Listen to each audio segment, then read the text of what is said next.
Hello everybody, I hope you're having a great day. Take a look at this, good old-fashioned cheese steak. It's really easy to make. Let me show you how I do it. First thing you want to do is put your steak in the freezer for about an hour to 2 hours, get it nice and firm, and then slice up some bell pepper. I'm going with the green and red. We're going to use about half of this onion.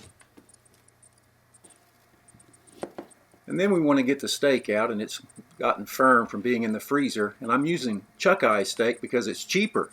The ribeye is so expensive, but this works just fine. You want to slice it just about as thin as you can get it. Nice, thin slices. About like that. Get it all sliced up.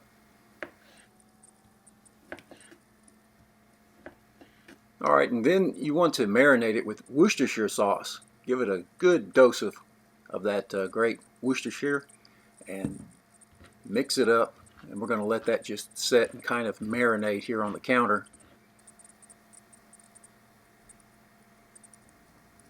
I've got a pan going. I'm going to use two pans. To me it's just easier. Melt some butter and get those vegetables in there, the peppers and the onions. Want to get them going first.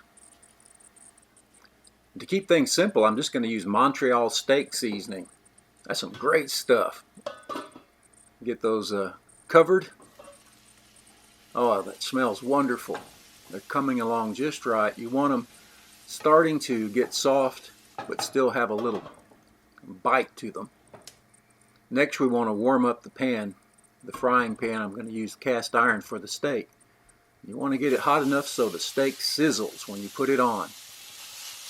It's about a medium-high heat. And once you get the steak on, and we want to cover the bottom in a kind of a single layer and just push it out. Once you get that steak on, it's going to kind of bring down the temperature of the pan a bit, but that's okay.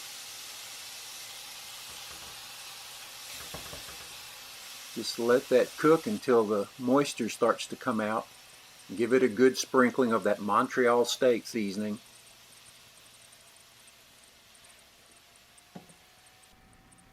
You can see the liquids coming out. Going to give it a little bit of a stir. And it's not on very high heat yet. You watch the liquid, and when the liquid starts to evaporate, then I crank it up and get it hot just to finish it off. And you can tell because it starts to smell like a seared steak right at the end. And I'm sure there's other ways to do this. This is just the way I do it. It seems to work out. So I kind of start on a lower heat and watch the liquid. The liquid starts to evaporate, crank up the heat and finish it off, and then cover to keep it warm. Next we go to the bread, some wonderful fresh French bread. I found these smaller loaves, and you want to slice it but not all the way through, and then open it up. And I'm going to use some coarse ground mustard, some Miracle Whip, and some Heinz 57 sauce. That looks about right. Next comes the steak. It's still nice and hot right out of the frying pan. Look at that. And you talk about smell good. Ah, wonderful. Pile that on, even it out, and then we bring out the peppers and onions. If you've never made one of these sandwiches, I really want to encourage you to give it a try.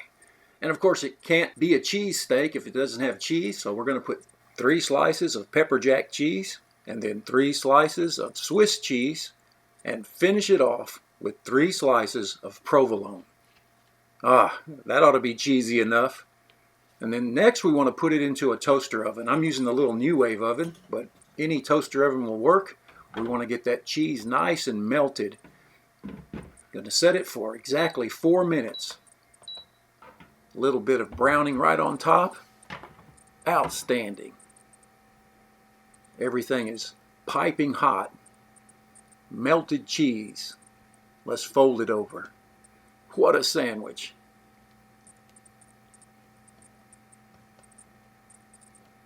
Look at those peppers.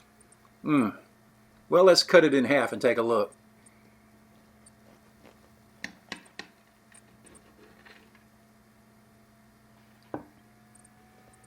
Oh man, that just makes my mouth water. I've got to have a bite. Look at that.